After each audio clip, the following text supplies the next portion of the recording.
بسم اللہ الرحمن الرحیم۔ السلام علیکم۔ آج کی اس ویڈیو میں آپ کو شب برات کی فضیلت کے بارے میں تفصیل سے بتاؤں گا۔ شب برات کی رات کون کون سے نوافل ادا کرنے چاہیے، ان کے کیا فائدے ہیں، اور یہ کہ اس رات کون کون سے وظیفے پڑھے جاتے ہیں، ان کے بارے میں اللہ تعالیٰ نے کیا کیا انعامات رکھے ہیں اور ان کو پڑھنے کا کیا طریقہ ہے۔ اور اس ویڈیو کے آخر میں آپ کو نصف شعبان کی دعا بھی بتاؤں گا۔ آپ صلی اللہ علیہ وسلم کا پاک ارشاد ہے کہ ماہ شعبان بہت ہی مبارک مہینہ ہے۔ اس ماہ مبارک کی عبادت کا بہت ثواب اللہ رب العزت نے عطا فرمایا ہے۔ شب برات یعنی ماہ شعبان کی 15ویں رات بہت مبارک ہے۔ اس کی فضیلت میں بہت سی احادیث آئی ہیں۔ اس شب مبارک میں اللہ تعالیٰ اپنے بندوں میں رزق تقسیم فرماتا ہے اور پورے سال میں ان سے سرزد ہونے والے نیک و بد اعمال اور پیش آنے والے واقعات مثلا لڑائی، زلزلے، موت، سکھ دکھ وغیرہ سے اپنے فرشتوں کو واقف فرماتا ہے۔ اس رات کو اللہ تعالیٰ فرماتا ہے، کوئی ایسا جو بخشش چاہتا ہو مجھ سے تاکہ مجھ سے بخش دوں، تندرستی مانگے تو تندرستی عطا کروں، اور ہے کوئی محتاج اور ضرورت مند کہ اس کی ضرورتوں کو پورا کروں۔ چنانچہ صبح تک یہ ارشاد ہوتا ہے۔ ایک جگہ ارشاد ہے، جو شخص دوزخ سے نجات چاہتا ہو اس کو چاہیے کہ اللہ تعالیٰ کی عبادت اس رات میں خوب کرے۔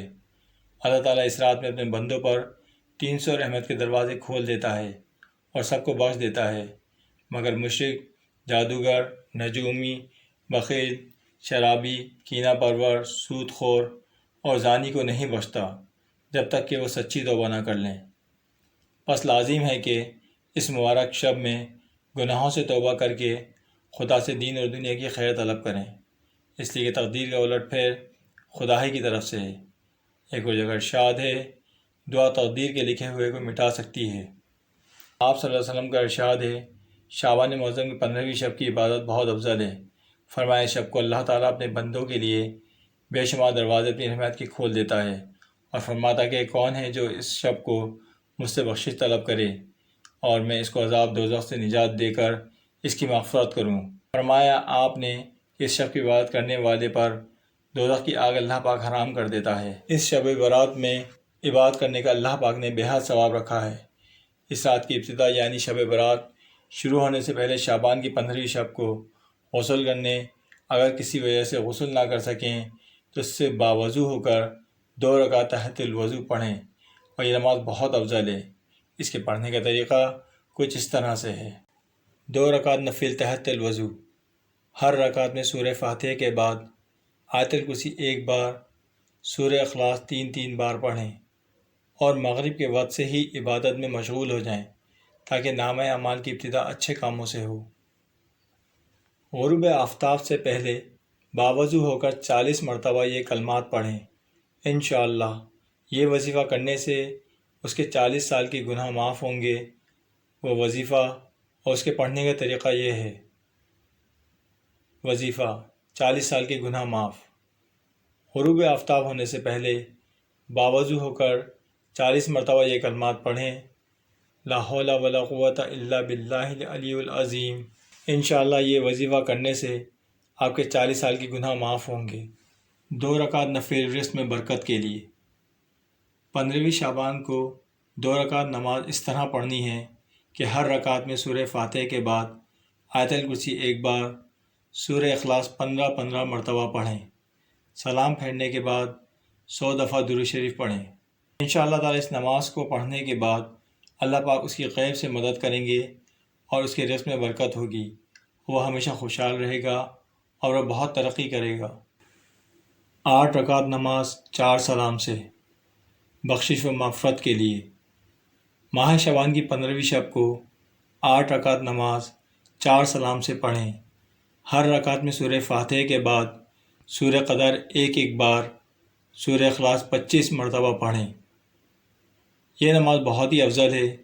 جو شخص شب برات کی رات میں اسے پڑھے گا تو انشاءاللہ تعالی اللہ پاک اس شخص کی یہ نماز پڑھنے کی وجہ سے اس کی بخشش و مغفرت فرمائیں گے۔ 8 رکعت نماز 2 سلام سے، جنت میں داخل ہونے کی خوشخبری۔ شب برات کی رات کو 8 رکعت نماز 2 سلام سے اس طرح پڑھیں کہ ہر رکعت میں سورہ فاتحہ کے بعد سورہ اخلاص 10 مرتبہ پڑھنی ہے۔ اللہ پاک اس نماز کے پڑھنے والے کے لیے بے شمار فرشتے مقرر کرے گا جو اسے عذاب قبر سے نجات کی اور جنت میں داخل ہونے کی خوشخبری دیں گے۔ 8 رکعت نماز 2 سلام سے۔ کبیرہ صغیرہ گناہ معاف۔ شب برات کی رات کو 8 رکعت نماز 2 سلام سے اس طرح پڑھیں کہ پہلی رکعت میں سورہ فاتحہ کے بعد آیت الکرسی 10 مرتبہ، دوسری رکعت میں سورہ فاتحہ کے بعد سورہ نشرہ 10 مرتبہ، تیسری رکعت میں سورہ فاتحہ کے بعد سورہ قدر 10 مرتبہ اور چوتھی رکعت میں سورہ فاتحہ کے بعد سورہ اخلاص 10 مرتبہ پڑھیں اور پھر 4 رکعت اسی ترتیب سے پڑھنی ہے۔ سلام پھیرنے کے بعد 70 مرتبہ استغفار اور 70 مرتبہ درود پاک پڑھنا ہے۔ یہ نماز پڑھنے کے بعد اللہ کے حضور اپنے گناہوں سے سچی توبہ کریں۔ انشاءاللہ تعالی اس نماز کی برکت سے یہ نماز پڑھنے والے کے گناہ کبیرہ اور گناہ صغیرہ معاف ہوں گے اور اللہ پاک اس کی مغفرت فرمائیں گے۔ صلاۃ و تسبیح کی فضیلت۔ حدیث شریف میں ہے کہ جو یہ نماز پڑھتا ہے اس سے اگلے پچھلے ظاہر پوشیدہ پرانے اور نئے چھوٹے بڑے تمام گناہ بخشے جاتے ہیں۔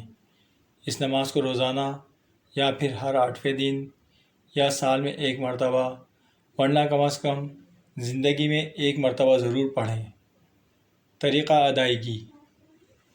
اس کا طریقہ یہ ہے کہ 4 رکعت صلاۃ و تسبیح کی نیت باندھیں، تکبیر تحریمہ اور ثنا کے بعد 15 بار یہ کلمہ پڑھیں: سبحان اللہ والحمد للہ ولا الہ الا اللہ واللہ اکبر، پھر اعوذ باللہ اور بسم اللہ۔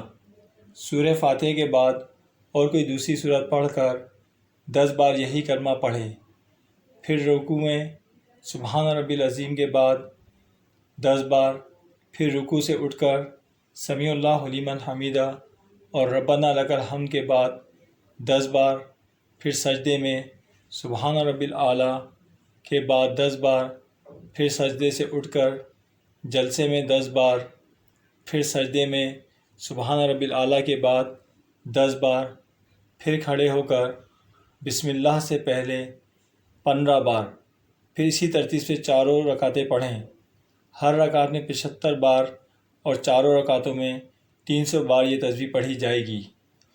اگر آپ ہر رکعت میں جیسے پہلی رکعت میں سورہ فاتحہ کے بعد سورہ الہاکم التکاثر اور دوسری رکعت میں سورہ فاتحہ کے بعد والعصر اور تیسری رکعت میں سورہ فاتحہ کے بعد قل یا ایھا الکافرون اور چوتھی رکعت میں سورہ فاتحہ کے بعد قل ھو الاحد پڑھیں گے تو بہت زیادہ بہتر ہے۔ سال بھر جادو سے حفاظت۔ شعبان کی 15ویں رات میں بیری یعنی بیر کے درخت کے 7 پتے پانی میں جوش دے کر جب نہانے کے قابل ہو جائے تو غسل کریں۔ انشاءاللہ العزیز تمام سال جادو کے اثر سے محفوظ رہیں گے۔ اگر کوئی شخص یہ چاہتا ہو کہ وہ سال بھر جادو ٹونے سے محفوظ رہے تو وہ یہ عمل ضرور کرے۔ انشاءاللہ تعالی وہ ہر قسم کے جادو وغیرہ سے محفوظ رہے گا۔ روزہ رکھنے کی فضیلت۔ ماہ شعبان کی 15 تاریخ کے روزہ رکھنے کی بڑی فضیلت ہے۔ جو شخص اس دن کا روزہ رکھتا ہے اللہ رب العزت اس شخص کے 50 سال کی گناہ معاف فرماتے ہیں۔ وظائف۔ سورہ بقرہ کا آخری رکوع، حفاظت جان و مال۔ شعبان کی 15ویں شب کو سورہ بقرہ کا آخری رکوع امانہ رسولو سے کافرین تک 21 مرتبہ پڑھنا بہت افضل ہے۔ اللہ رب العزت کا پاک ارشاد ہے، جو شخص یہ پڑھتا ہے امن و سلامتی میں رہتا ہے اور پورے سال اللہ رب العزت اس کی حفاظت کرتے ہیں اور اس کی جان و مال کی بھی حفاظت کرتے ہیں، اور یہ پڑھنا بہت افضل ہے۔ وظیفہ۔ سورہ یاسین، لمبی عمر اس میں برکت کے لیے۔ جو شخص شعبان کی 15ویں شب کو سورہ یاسین 3 مرتبہ پڑھے گا تو انشاءاللہ اس کے پڑھنے والے کی رزق میں بے انتہا برکت ہوگی۔ اللہ پاک اس کی عمر بھی لمبی کریں گے اور یہ ناگہانی آفتوں سے محفوظ رہے گا انشاءاللہ۔ وظیفہ۔ سورہ دخان۔ 70 حاجت دنیا کی، 70 حاجت آخرت کی پوری ہوں گی۔ شعبان کی 15ویں شب کو سورہ دخان 7 مرتبہ پڑھنا بہت افضل ہے۔ اس طرح یہ سورت پڑھنے والے کی اللہ پاک 70 حاجات دنیا کی پوری فرماتے ہیں اور 70 حاجات اس کی آخرت کی پوری ہوں گی۔ یہ دعا بہت ہی افضل ہے۔ دعائے نصف شعبان کا ترجمہ: اے میرے اللہ، تو ہی سب پر احسان کرنے والا ہے اور تجھ پر کوئی احسان نہیں کر سکتا۔ اے بزرگی اور مہربانی رکھنے والے اور اے بخشش کا انعام کرنے والے، تیرے سوا کوئی معبود نہیں۔ تو ہی گرتوں کو تھامنے والا، بے پناہوں کو پناہ دینے والا اور پریشان حالوں کا سہارا ہے۔ اے اللہ، اگر تو نے مجھے اپنے پاس الکتاب میں بھٹکا ہوا یا محروم یا کم نصیب لکھ دیا ہے تو اے اللہ اپنے فضل سے میری خواری، بدبختی اور روزی کی کمی کو مٹا دے اور اپنے پاس الکتاب میں مجھے خوش نصیب، وسیع الرزق اور نیک کر دے۔ بے شک تیرا یہ کہنا تیری کتاب میں جو تیرے نبی آپ صلی اللہ علیہ وسلم کے ذریعے ہم تک پہنچتی ہے سچ ہے کہ اللہ جو چاہتا ہے مٹاتا ہے اور جو چاہتا ہے بنا دیتا ہے۔ اس کے پاس الکتاب ہے۔ اے اللہ، اس نصف شعبان مکرم کی رات میں جس میں تمام چیزوں کی تقسیم نفاذ ہوتی ہے، میری بلاؤں کو دور کر، خواہ میں ان کو جانتا ہوں یا نہ جانتا ہوں، سب سے تو ہی واقف ہے۔ بے شک تو ہی سب سے برتر اور بڑھ کر احسان کرنے والا ہے۔ اللہ کی رحمت اور سلامتی ہو ہمارے پیارے نبی صلی اللہ علیہ وسلم پر اور ان کی آل اولاد پر اور اصحاب رضی اللہ تعالیٰ عنہوں پر، آمین ثم آمین۔ اللہ پاک سے دعا ہے مجھے اور آپ کو اس رات میں یہ سارے اعمال کرنے کی توفیق عطا فرمائے، آمین ثم آمین۔ اگر آپ کو یہ میری ویڈیو پسند آئی ہو تو میرے اس چینل اسلامک ایمبیشن کو سبسکرائب کیجیے گا اور اسے دوسروں کو بھی شیئر کیجیے گا۔ Thanks for watching. اللہ حافظ۔